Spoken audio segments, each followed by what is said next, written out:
फिर हम आगे बढ़ेंगे। अगर बाजार को देखें तो निफ्टी दिन के ऊपरी स्तरों पर कारोबार कर रहा है। करीब करीब 130 अंकों की मजबूती दिख रही है। 25,000 के पास निफ्टी 25,000 के पार निकल चुका है। बैंक निफ्टी की बात करें तो दिन के निचले स्तरों से 250 अंकों से ज्यादा की मजबूती यहां पर दिख रही है। 51,220 के आसपास बैंक निफ्टी में ट्रेड हो रहा है। आज मिड कैप और स्मॉल कैप इन शेयरों में भी जबरदस्त रफ्तार है। दोनों ही इंडेक्स 1-1% से ज्यादा की मजबूती आज के सत्र में दिखा रहे हैं। लेकिन आज फार्मा शेयरों का दिन है। फार्मा शेयरों में जबरदस्त रफ्तार है। डिवीज लैब्स को देखें तो 4% की मजबूती के साथ कारोबार कर रहा है। फार्मा के अलावा आईटी एक ऐसा इंडेक्स जहां पर जबरदस्त तेजी है। इसके अलावा पावर और रियल्टी शेयरों में भी अच्छी मजबूती के साथ आज के सत्र में कारोबार हो रहा है। तो कुल मिलाकर बाजार का मूड आज काफी अच्छा है। निफ्टी के बढ़ने वाले शेयरों की अगर बात करें तो डिवीज लैब जैसे हमने कहा फार्मा में चल रहा है, जहां पर 4% से ज्यादा की मजबूती दिख रही है। इसके अलावा एलटीआई माइंट्री 3.5% ऊपर है। भारतीय एयरटेल, इंफोसिस, पावर ग्रिड में भी 2-2% तक की तेजी दिख रही है। लेकिन आज दबाव कहां से आ रहा है? दबाव एचडीएफसी लाइफ पर है। एचडीएफसी लाइफ को देखें तो करीब 4.25% की गिरावट एचडीएफसी लाइफ में दिख रही है। बजाज ट्विंस, बजाज फाइनेंस और बजाज फिनसॉर्व दोनों में आज कमजोरी है। 2-2% के आसपास की गिरावट इन दोनों शेयरों में दिख रही है। लेकिन चलिए हमारे सहयोगी अंश भिलवार के पास चलते हैं और जानते हैं कि ब्रॉडर इंडाइसेस में किस तरह का एक्शन दिख रहा है। बताइए अंश, क्या डिटेल है आपके पास? जी बिल्कुल, ब्रॉडर में सबसे पहले तो हम निफ्टी की बात करते हैं। निफ्टी का आज बड़ा इंटरेस्टिंग मूव देखने मिल रहा है। इसके लिए थोड़ा हिस्टोरिकल इसके मूव समझ लेते हैं। अगर हम पिछले एक महीने का मूव देखें तो एक्चुअली 5 अगस्त से लेके 2 सितंबर तक निफ्टी ने कुछ 6% का अप मूव दिया था। रिकॉर्ड हाई का स्तर छुआ था, वहाँ से 2-2.5% नीचे की तरफ फिसला था। उसके बाद में 20 DMA पर 2-3 सेशन से सपोर्ट लेकर यहाँ से अब रिवर्सल होता हुआ नजर आ रहा है। तो पहले एक अच्छा अप मूव दिया, थोड़ा सा मुनाफा वसूली हुआ और यहाँ से शायद से वापस एक स्ट्रॉन्ग अप मूव जाता हुआ नजर आ रहा है। अब अगर मिड कैप इंडेक्स की बात की जाए तो पिछले 17 सेशन से मिड कैप इंडेक्स एक कंसोलिडेशन में फंसा हुआ है। इस रेंज को देखें तो नीचे की तरफ 57,700 तो ऊपर की तरफ 59,600 का ये एक रेंज में फंसा हुआ है। लेकिन फिर भी अभी भी रिकॉर्ड हाई स्तर के पास में ही है, कुछ 1% ही दूर है रिकॉर्ड हाई लेवल से। तो यहाँ पे भी एक अच्छी स्ट्रॉन्ग पॉजिटिविटी नजर आती है। जब भी इस रेंज को तोड़ेगा तब पूरी पॉजिटिविटी काफी स्ट्रांगली मार्केट में दिखने मिल सकती है। सेम हाल स्मॉल कैप इंडेक्स में भी है, क्योंकि वो भी एक कंसोलिडेशन में फंसा हुआ है। वहां से भी ब्रेकआउट आने पे काफी स्ट्रांग पॉजिटिविटी नजर आ सकती है। स्मॉल कैप इंडेक्स भी रिकॉर्ड हाई से थोड़ा ही दूर नजर आ रहा है। अंश, अब ये बताइए कि कौन कौन से स्टॉक्स है जो ऑल टाइम हाई पे चल रहे हैं या जहां पर बेहतरीन वॉल्यूम देखने को मिल रहा है, ये भी डिटेल्स बता दीजिए। जी बिल्कुल, तो ब्रॉड इंडिसेस पे तो हमने बात कर लिया। अब स्टॉक स्पेसिफिक आने के लिए सेक्टर इंडिसेस से शुरुआत करते हैं। अब सेक्टोरल इंडेक्स देखें तो यहाँ पे निफ्टी आईटी इंडेक्स आज का टॉप सेक्टोरल गेनर के तौर पे नजर आता है। 5 सेशन से थोड़ा साइडवेज जा रहा है, लेकिन फिर भी इसमें अच्छी पॉजिटिविटी बनती हुई नजर आ रही है। इसलिए इसमें देखें तो सबसे पहले कॉफोज नजर आता है, 5% के उछाल के साथ ट्रेड कर रहा है। साथ ही साथ कोफोज ने 6 मंथ के हाई लेवल को भी आज छू लिया है। दूसरा यहाँ पे एलटीआई माइंट्री नजर आ रहा है, 3.5% की तेजी, इसने भी 6 मंथ हाई के लेवल को छू लिया है। इन्फोसिस की बात करें तो 2% की तेजी जरूर नजर आ रही है, लेकिन ये 5-6 सेशन से एक कंसोलिडेशन में फंसा हुआ है, तो जहां पे एक न्यूट्रल स्टैंस बनता हुआ नजर आता है। अब सेक्टर लूजर की बात की जाए तो निफ्टी फाइनेंशियल सर्विसेज इंडेक्स ही एक इकलौता मेजर इंडेक्स है जो हमें लाल निशान में आज नजर आ रहा है। आपने भी अभी बताया था कि निफ्टी के लूजर्स में एचडीएफसी लाइफ और ऐसे कुछ चुनिंदा शेयर्स है जो हमें दिख रहे हैं, वो भी फाइनेंशियल इंडेक्स से ही रिलेटेड है। तो आज दरअसल फाइनेंशियल जो सर्विस इंडेक्स है उसकी आज वीकली ऑप्शन एक्सपायरी भी है, जिसके चलते आज काफ़ी वॉल्टिलिटी नजर आ रही है। साथ ही साथ बहुत ही हैवी शॉर्ट बिल्डअप होता हुआ नजर आ रहा है इनके स्टॉक्स में भी। इस लिस्ट में देखें तो सबसे पहले हमें एचडीएफसी लाइफ नजर आता है, 3.5% की गिरावट के साथ ट्रेड कर रहा है। 9 सेशन के कंसोलिडेशन से ब्रेकडाउन भी दे चुका है। बजाज फिनसर्व भी देखें तो इसने भी 5 सेशन के कंसोलिडेशन से ब्रेकडाउन दे दिया है। तो श्रीराम फाइनेंस की बात करें तो भले ही सिर्फ 1.5% की गिरावट है, लेकिन चार्ट पे देखा जाए तो एक bearish engulfing candlestick pattern form किया है, जो कि एक पोटेंशियल रिवर्सल इंडिकेट करता है नीचे के तरफ।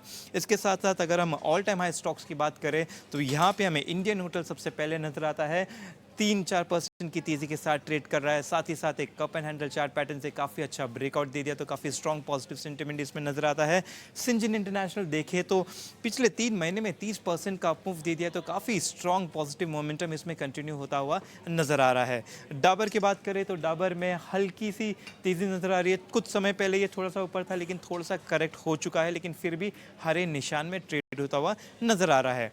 वॉल्यूम बजर्स की बात करें तो वॉल्यूम बजर की लिस्ट में हमें डिविस लैब, जियो फाइनेंशियल सर्विस और टाटा पावर जैसे स्टॉक नजर आ रहे हैं, जिसमें बेहतरीन खरीदारी नजर आ रही है, वो भी भारी वॉल्यूम के साथ। तो ये बताता है कि इन्वेस्टर्स का कितना स्ट्रॉन्ग पॉजिटिव कॉन्फिडेंस है इन स्टॉक्स में।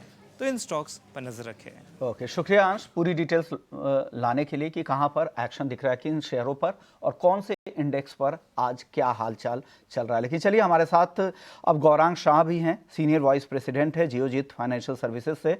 शुक्रिया गौरांग सर। सबसे पहले सर आईटी की बात करते हैं। आईटी शेयरों में आज अच्छी तेजी दिख रही है। अगर कोफोर्स देखिए, करीब करीब 5% की मजबूती यहां पर दिख रही है। एलटीआई माइंडट्री ये भी 3.5% ऊपर है। मिड कैप आईटी में एम्फैसिस यहां पर भी 3% के आसपास की तेजी दिख रही है। सर, इन स्टॉक्स में क्या लग रहा है, किस तरह आगे की चाल किस तरह की लग रही है? कुछ पसंद आ रहा है आईटी सेक्टर में सर आपको? बहुत बहुत धन्यवाद आपका। सभी को प्रणाम और शुभ दिन हमारे तरफ से। तो हमारी कंपनी जियोजित फाइनेंशियल सर्विसेज पिछले कई सालों से आईटी क्षेत्र पर सकारात्मक नजरिया लेकर के चल रहे हैं। और 2 साल पहले, यानी कि आज से लेकर के 2 साल पहले अगर आप देखने जाए तो आईटी क्षेत्र को लेकर के काफी सारे लोग दूर रहने की राय दे रहे थे, लेकिन हमारा मानना था कि सुधार होगा, लेकिन उसके लिए समय लगेगा। और खास करके अगर आप देखें तो इस वित्तीय वर्ष के पहले तिमाही नतीजे देखने के बाद और मैनेजमेंट की टिप्पणियां कारोबार को सुनने के बाद हमारा जो विश्वास था 2 साल से, वो और भी मजबूत और कायम है। तो दिग्गजों से लेकर के मझौली और छोटी आईटी क्षेत्र पर बुनियादी तर्क के आधार पर हमारी खरीदारी की राय काफी लंबे समय से रही है। TCS, Infosys, HCL Tech, Tech Mahindra, ये दिग्गजों में कंपनी जहां पर खरीदारी की राय है।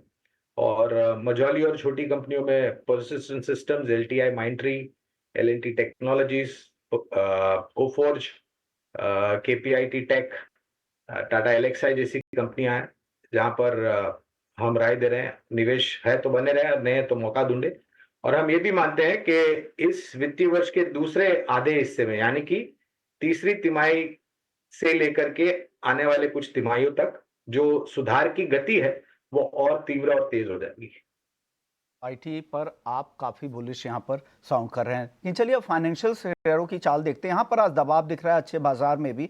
एचडीएफसी लाइफ जहाँ करीब करीब 4% की तेजी कमजोरी दिख रही है। एसबीआई लाइफ पर भी दबाव है, करीब 2% की गिरावट एसबीआई लाइफ में भी है।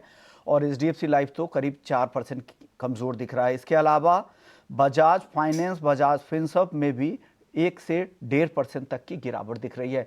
गौरांग सर, यहां पर इस स्पेस से कुछ पसंद आ रहा है आपको?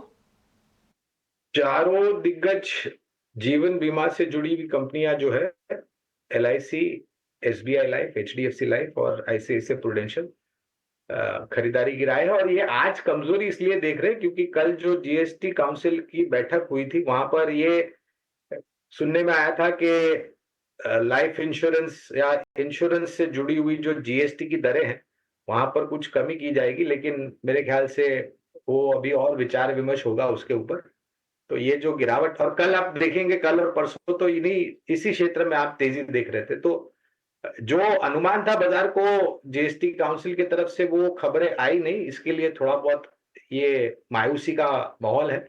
अगर लंबी अवधि का नजरिया है तो निवेश है तो बने रहे, अगर निवेश लायक पूंजी है तो गिरावट का फायदा उठा करके और जोड़े, और अगर किसी को नए सलीके से निवेश करना है तो उसकी भी हम राय देंगे। तो अगर लंबी अवधि के लिए करना है तो आप यहां पर कर सकते हैं, ऐसा गौरांग सर मानते हैं। सर, टाटा पावर काफी अच्छी तेजी दिख रही है, करीब 6% ऊपर है। क्या लग रहा है अब क्या करना चाहिए इस स्टॉक में सर? तो मेरे ख्याल से पिछले हफ्ते आप ही के चैनल पर एक शो हुआ था अभिषेक के साथ, और टाटा पावर एक विकल्प के रूप में हमने करीबन 415 420 के आसपास राय दी थी निवेश करने के लिए, बुनियादी तर्क के आधार पर। और ये जो खबरें आई हैं उसको लेकर के आज उत्साह कुछ और ज्यादा है।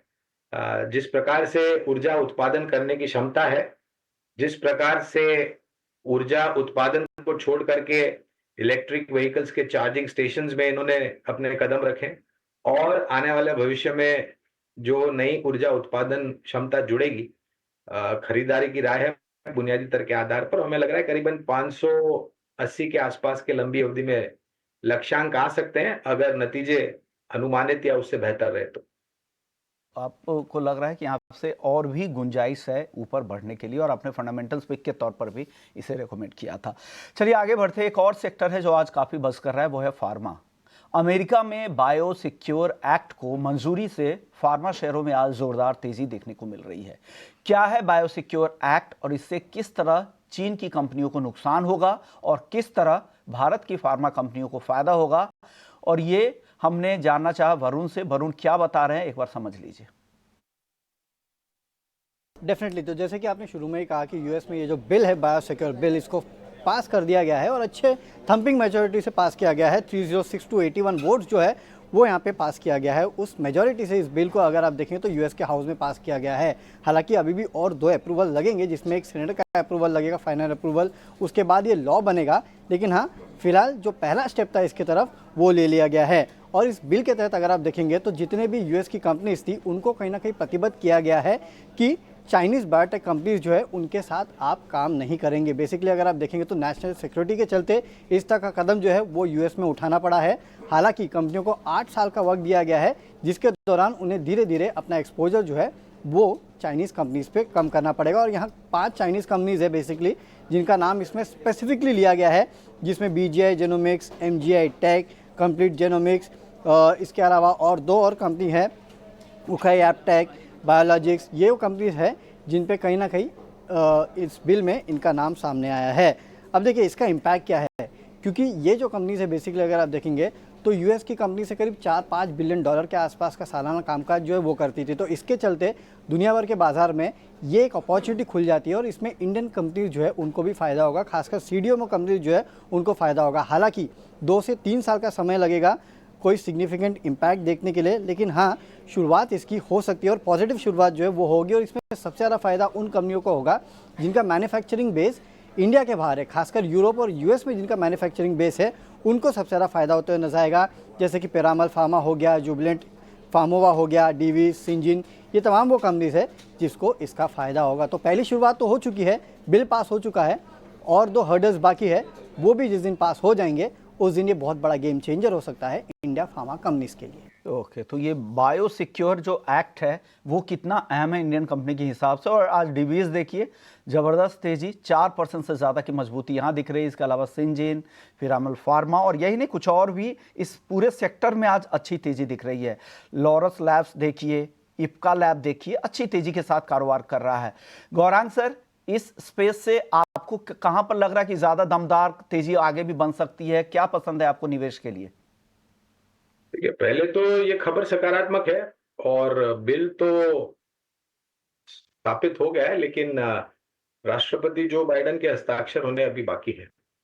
और जैसे भी आपके सहयोगी बता रहे थे, वरुण दुबे, इसको इस बिल पारित होते और राष्ट्रपति के हस्ताक्षर हो जाते तो 2 या 3 साल मेरे ख्याल से लगेंगे। और जो घोषणा की है कि निर्भरता जो चीनी कंपनियों है वो आने वाले कुछ सालों में धीरे धीरे करके कम होगी। तो नतीजों पर और मौके के रूप में परिवर्तन भारत में स्थापित जो कंपनी है जिनको फायदा मिलेगा उसमें समय लगेगा। ऐसा नहीं है कि एकदम से आपको रुझान बेहतर होता हो दिखेगा। और ये इस खबर के चलते इन सब स्टॉक में ऊपर के तरफ के दायरे बन रहे। जो नाम अभी आपने स्क्रीन पर दिखाए वहां से दीवीज लेबोरेटरीज पर हमारी बुनियादी तर्क के आधार पर खरीदारी की राय है। लेकिन जैसे मैंने कहा, इस परिवर्तन को वास्तविकता में जमीनी स्तर पर लागू होने के लिए और नतीजों में परिवर्तन आने के लिए समय लगेगा। तो वक्त लगेगा, लेकिन खबरें आई हैं तो सेंटिमेंट की वजह से यहाँ पर ये स्टॉक चल रहा है। लेकिन डिवीज लैब फंडामेंटली भी आपको पसंद है।